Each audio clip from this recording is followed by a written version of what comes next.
Good morning, everyone. I'm spilling my coffee with enthusiasm.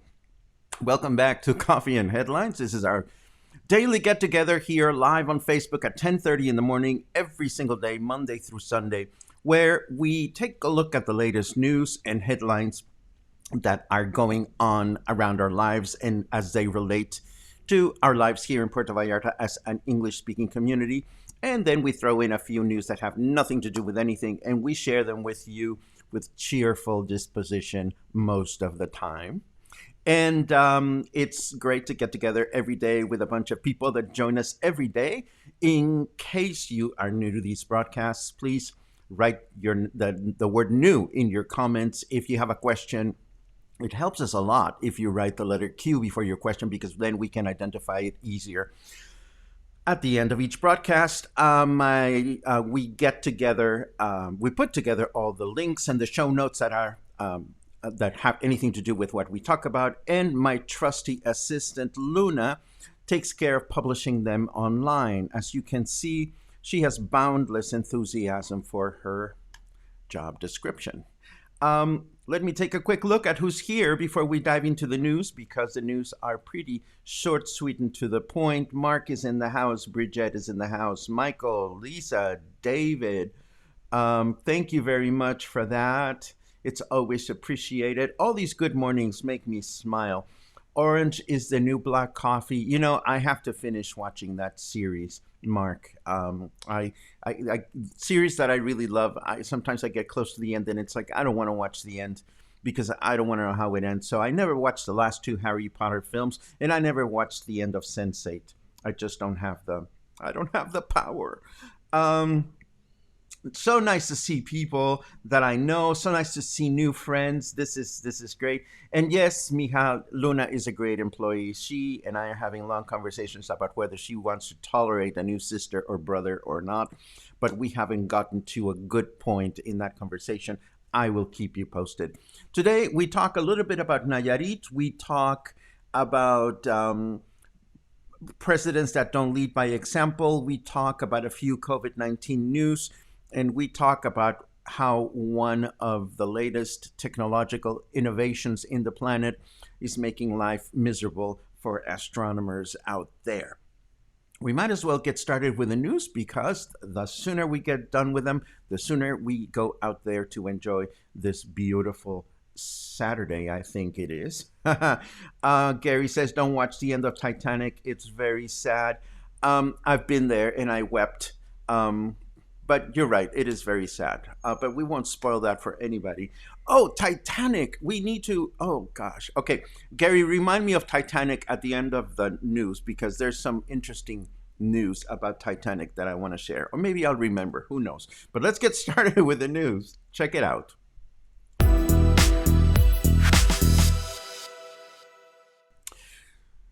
Okay, our neighbor state, Nayarit, continues to be in trouble because of COVID-19. The management of the virus has been complicated up north. And now we learn through this headline that Nayarit is the state with the highest adverse economic impact in the whole country. Of the 18,000 jobs that were lost, Nayarit has only been able to recover 2,500. And most of these have to do with the construction industry. This is truly unfortunate. And to make things worse, because the numbers for the pandemic are so high, Banderas Bay, not the geographical bay in which we live, but Banderas Bay, the municipality just north of Puerto Vallarta. So Mezcales, Las Juntas, no, Las Juntas is not in Banderas Bay. What am I talking about? Everything north of the river, that includes Nuevo Vallarta and so forth and so on. Businesses now have different opening and closing hours, rather closing hours. If you are not an essential business, you must close your business at 3 p.m. starting 2 days ago, starting on Thursday. And places that sell alcohol, supermarkets and things like that cannot do so after 3 p.m. So there's this whole very legal document that has been distributed, I imagine, to those businesses that are up north. And again, this is effective now.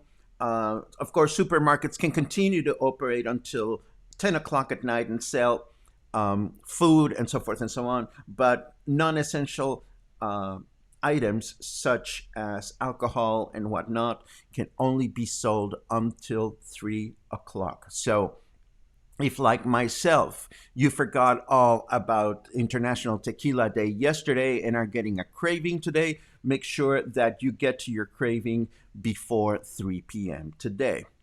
Then we learn that according to the scientists in University of Guadalajara, the peak of the epidemic in Jalisco is now forecasted to take place in the middle of September, to be precise, on September 14th, which is 2 days before Independence Day celebrations. According to their estimations or calculations, by that date, we will have registered around 88,432 cases and between 7,000 and 8,000 deaths. Let us hope that these numbers are accurate and do not get any worse than what they are right now. This next, I'm seeing your comments about alcohol not being essential. Children, behave. This is the news section. No, I'm just kidding. You can talk about whatever you want. Anyhow, if you're wondering how things are like, well, we've been talking about how things are like in public transportation, but now folks are submitting shaming reports about local condo buildings, such as this one called Nairi. I believe this one is on Basilio Vadillo. I get my condo names and their locations all mixed up, but apparently there's this condo called Nairi where there is no disinfecting rug at the entrance, and there's no antibacterial gel, and the personnel is not asking people to wear a face mask or to respect safe distance between different people. This makes me wonder what it must be like these days to go in and out of condo buildings, and whether condo buildings are respecting guidelines, and whether things are being handled safely in public, in private swimming pools. I wouldn't know because I don't live that way. But it is interesting that now people are shaming these buildings publicly. I don't know what it is about presidents and their inability to lead by example and not wear a face mask. Now, Mexican President Andrés Manuel López Obrador has come out and said it's not scientifically demonstrated that face masks help. Ay, Dios mío. And it's amazing that their close advisors seem to miss out on such a basic concept as leading by example. So Andrés Manuel López Obrador is not wearing a face mask because it hasn't been scientifically demonstrated that they are effective. Go figure. As you know, there's been an American, the CDC has asked for an official date before which cruise lines cannot start sailing in the United States. And the CDC's new sail order now expires on September 30th. And they are looking for feedback, public input on whether the cruise industry should start or not, or should start before the no sail order lifts. I have a new close friend that is working in the cruise industry, and I know that this is an industry that is very complicated. I don't know how I would feel about going on a cruise ship. I don't know how you would feel. But again, this is up for discussion in the United States. And one way or another, it does have impact on Puerto Vallarta because, as you know, we receive a considerable number of cruise ships through the year that bring a lot of economic wellness to our destination. I spotted this very helpful article on CNET. It's called Coronavirus 6 Months Later, everything we know right now. And in case you're interested, it is a very good summary of what we know, what we don't know, what is going on, and so forth and so on. Part of the Oh, that's funny. I have to get to your comments because some of you guys are on fire today. Um, Part of this article that I'm talking about is very US centric because it talks about places where you can go get tested and so forth and so on. But the science is still very useful. And let's see what is next. Next is a leisure. So that was it for hard news, as hard as they get. Let me take a quick look at your remarks because they're always wonderful and colorful, and quite frequently they nurture me and they help me understand what kind of experience you want to have here every morning. Ba-dum, ba-dum, bum, bum. I would think that I agree with you, Dave. I like my boozy cocktails every now and then. Again, as I said before, don't get me started on that. Uh, and yes, this is the third peak estimate that we've heard. It is a moving target. And unfortunately, it is a moving target because, and Lopez Gatell made a very important statement the other day. He said, the government does not determine when this is over, the population does. So it is us as independent souls that keep moving the target. I mean, the virus has a predictable path, but a lot of the moving target has to do with how much or how little we are willing and able to abide by the suggested recommendations. Um, Everything is open here, including event centers. Sally, if you could tell us where here is, then we would have a little bit more context to understand whether this is good news or bad news. Feel free to elaborate. Um, this is definitely there are bets out there, Jeannie. We really don't know what's going to happen with a famous button. Um, so we'll have to see. And yes, it is unfortunate that these two gentlemen in particular have shifted so much um, in terms of their point of view about the face mask.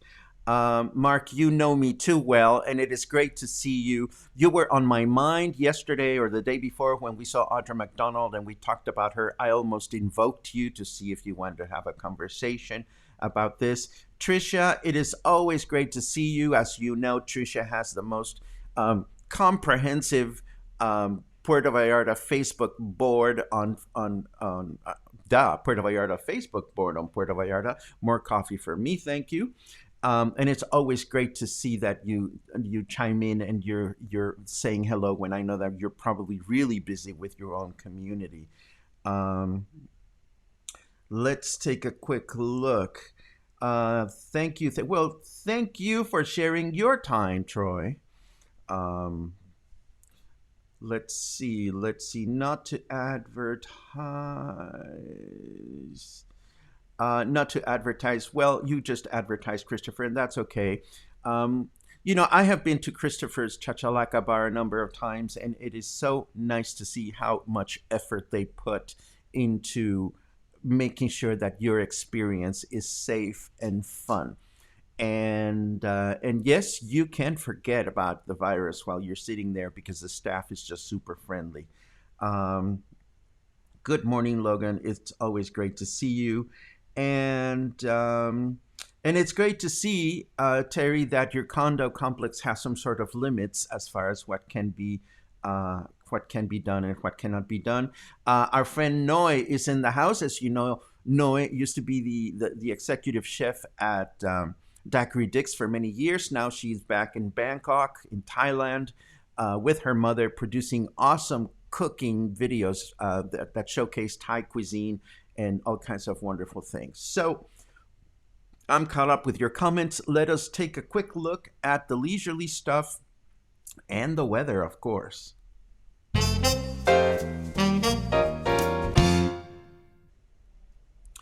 20, excuse me, excuse me. It's stormy in my throat. 26 degrees Celsius, 79 Fahrenheit. It feels like 30 degrees Celsius. Humidity is the highest I've seen this season at 91%. It must have our carrot weather a little bit confused because carrot weather statement of the day is person, woman, meatbag, attack ostrich, mushroom cloud. So carrot weather must have been eating some of the brownies that I made the other day. Anyhow, boom, boom. Let me take a quick look at the weather forecast, if I may. Today, humid and mostly cloudy through the day, winds at 1 to 3 meters per second. And how useful is that stat? But we do have a 20% chance of rain for today. And tomorrow, humid and mostly cloudy through the day with light and variable winds. And that is our weather forecast for this weekend. As you know, we are friends of the rain, and we're always happy to learn that there's going to be more rain.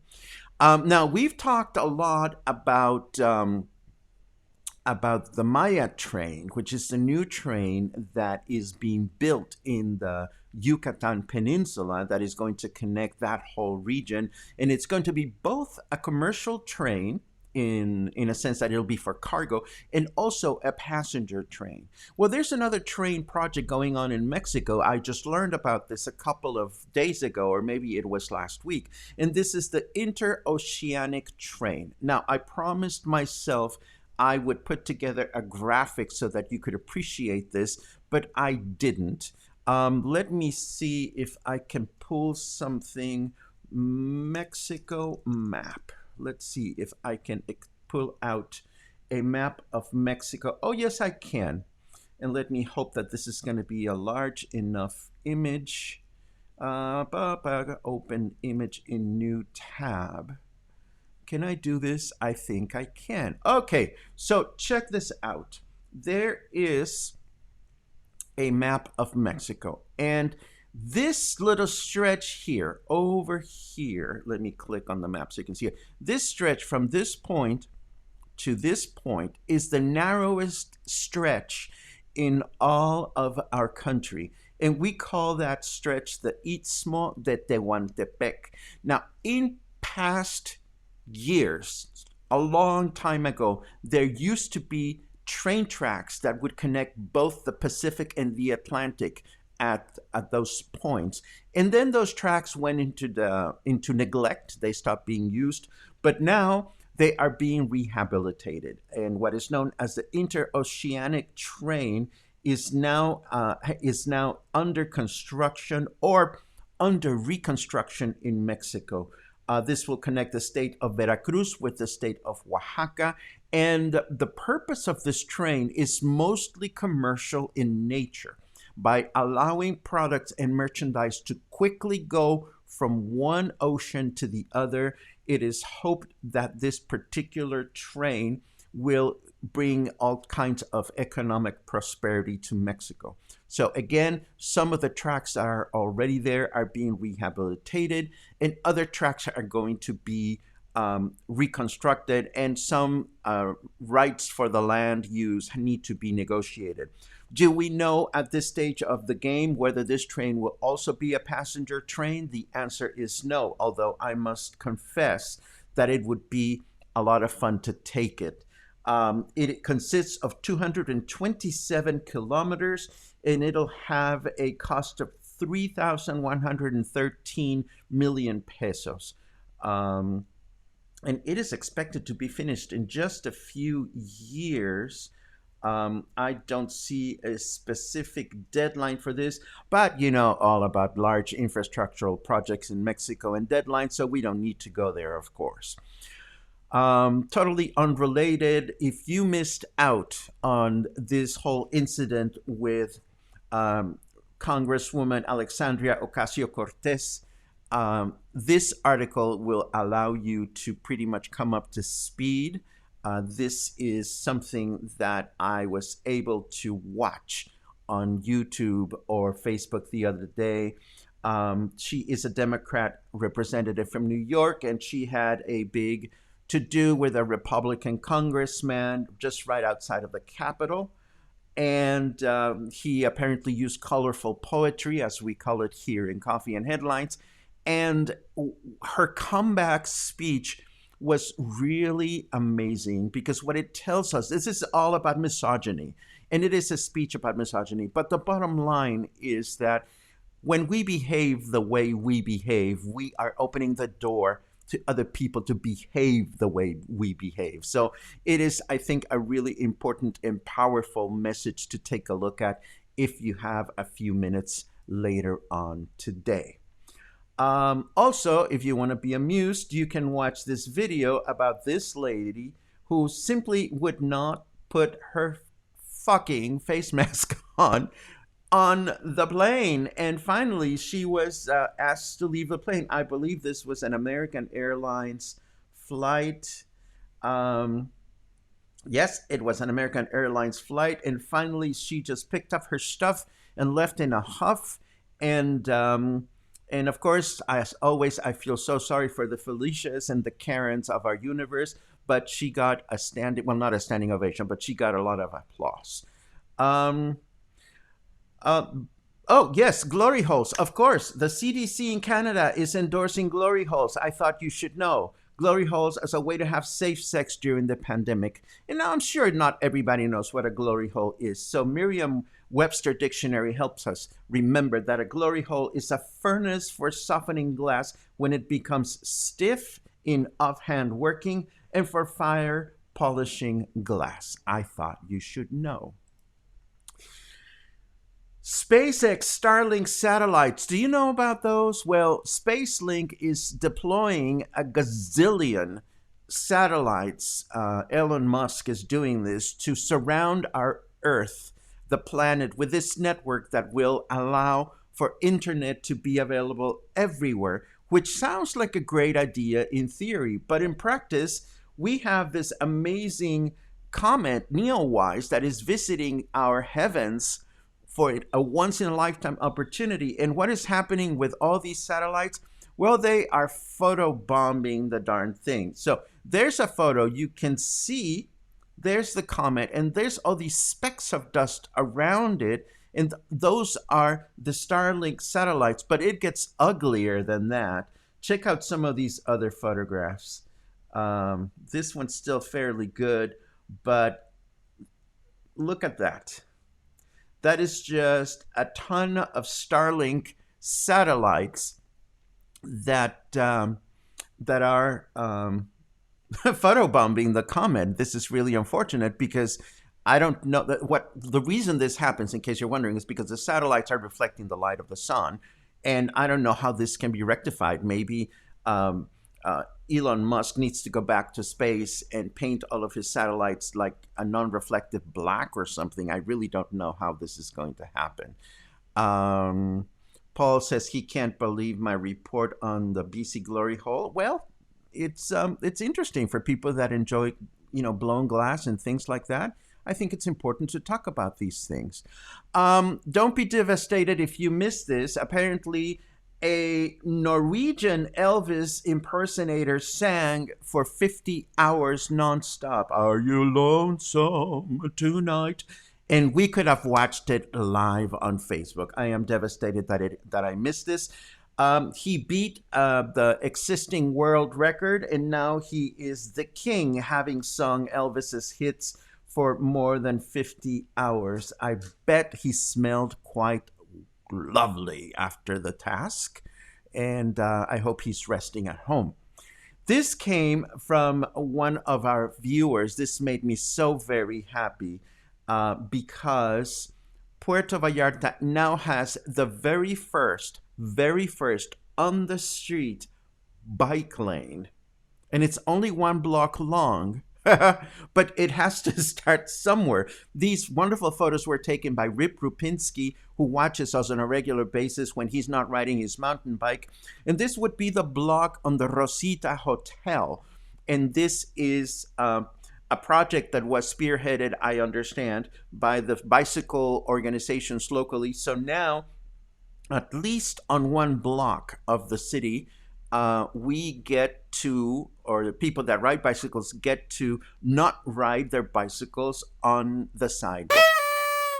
But something else that this does, yeah, yay! Something else that this does is that this connects the bike path along the Malecón with the bike path along Cinco de Diciembre, effectively starting to create what could be the beginning of a nice and usable bike lane in our city. How wonderful that would be. And last but not least, I want to remind you of the fact that tomorrow Coffee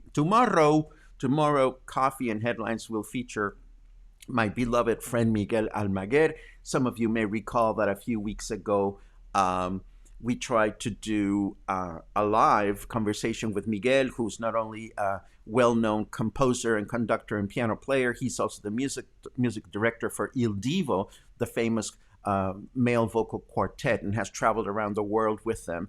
And unfortunately, when we started that conversation, it was one of those days in which technology took the best of us, and right in the middle of a giggle, things just started melting, and we had to stop the conversation. So we're keeping our fingers crossed, and we're hoping that tomorrow will be a bump-free conversation. So I hope that you'll be able to join us. This will be a lot of fun.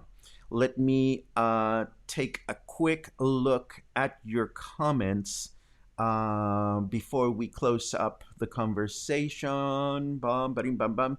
I heard this through the grapevine, and yes, Apaches is opening on Monday. Apaches is a very popular Olas Altas bar, and they have not been able to operate, and I don't know if they're doing this because they've been notified they can start on Monday, or whether they're working out a food deal with a nearby restaurant, but they are reopening on Monday.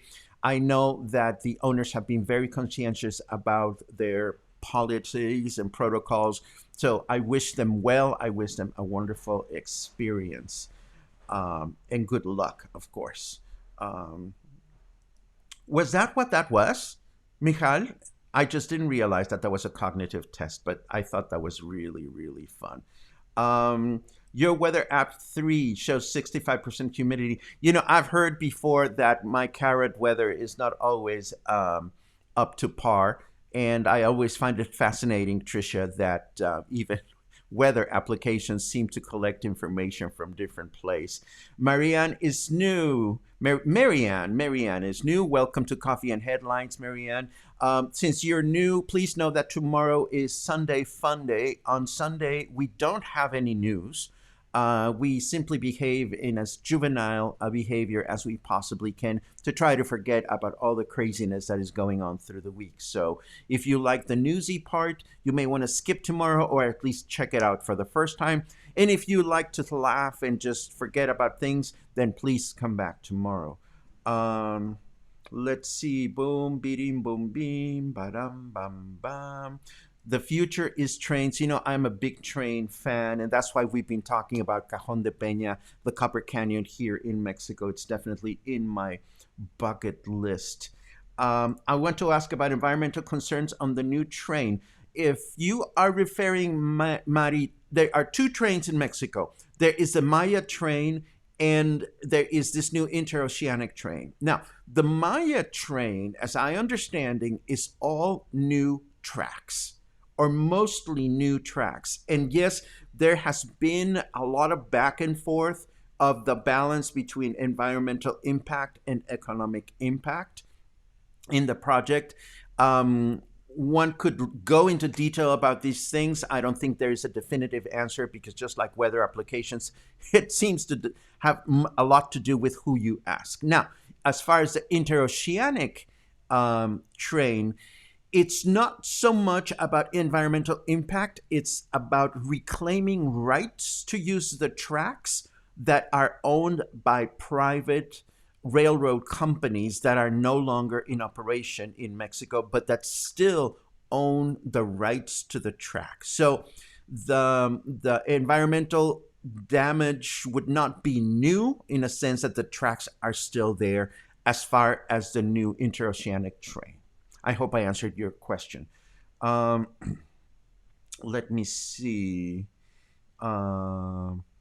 This is interesting to read, Paul. I'm curious to see where you're getting your information, not because I don't believe it, but Quite the contrary, because I have only read the few things that have been scattered in local papers. So if you're reading this on an interesting, reliable source, I would love to hear about this. Um, yes, that's what we call it, colorful poetry. Bum, ba-dum, bum, bum, bum, beam. Um, Yes, there is a great movie about AOC on Netflix, and that would be Alexandria Ocasio Cortez, not the American Optimist Coalition. I love these acronyms. I love them. Alexandria Ocasio Cortez was also a guest judge on RuPaul's Drag Race, and she was absolutely phenomenal. She is truly amazing. Let's take a quick look. Um, Yes, I also use colorful poetry from time to time. Why not? Bam, ba-dim, bam, bim, bam, bam. Um, I'm glad to see that glass blowing is and glass art is increasing in Canada. I think it would be wonderful it came back to Mexico because, glass art is just fabulous, beautiful stuff. I used to enjoy glass blown art so much when it was in fashion. Not anymore. Not anymore. I'm still scouting through your. Don't forget about Titanic. Oh, thank you, Gary. I talked about this briefly, and if you have better things to do, we're pretty much done with the show. But I do want to recommend again this wonderful podcast called Blockbuster, and I really have to put together a love letter to the people that produced it. The first season was all about the friendship between George Lucas and Steven Spielberg, and the second season is all about the life of James Cameron from the moment in which he becomes an assistant uh, Schlemiel in Roger Corman's movie studio to the moment in which he releases the film Titanic. And this podcast is put together with voice actors, special effects, includes behind the scenes interviews with people that were actually there. You get to find out the way um, Cameron pitched the idea of the Terminator movie to a British production studio. You get to learn about how Arnold did not want to say, I'll be back. He wanted to say, I will be back, because he thought that saying I'll was a little feminine. I mean, it just gets you into the way these films were created and produced, and ultimately it makes you want to watch them again. But the great part about this podcast, and it's getting me goosebumps just talking about it, is the way the story is told. It all boils down to great storytelling and a great story, and it is just wonderful. So thank you for reminding me. I will dig up the link for Blockbuster. But if you're a podcast listener, you can pretty much watch it, or listen to it rather, wherever you go. Thank you for that reminder. Let's see. Da, da, dee, da, da. Ja. Uh, bam, bam, bam, bam, bam. I hope you all have great plans for the weekend. Could you send greetings to Tepic Nayarit? Of course, I could send greetings to Tepic Nayarit, Jose Luis Gonzalez Mejia. Why not? Um, and yes, I will put Blockbuster podcast in the links today. It is absolutely heavenly, and I'm dying to talk about it with somebody else who's listening to it. So I think this is a great time to end today. Again, the podcast is called Blockbuster, and I will share the link in the show notes, which Luna is going to get very proactive about. Right, Luna? Are you going to put together those show notes in a hurry, or what? Oh, screw you two. Go back to sleep. Anyhow, as always, I'm thankful for your time, your comments, your suggestions, and I hope Saturday will be, or the rest of the day will be, a good day for you. Please stay healthy, stay smart, stay kind, stay curious, listen to podcasts. There's some really awesome ones out there, and stay in touch. And hopefully, I will see you tomorrow for Sunday Fun Day with orchestra conductor, composer, and piano player Miguel Almaguer. Have an awesome day.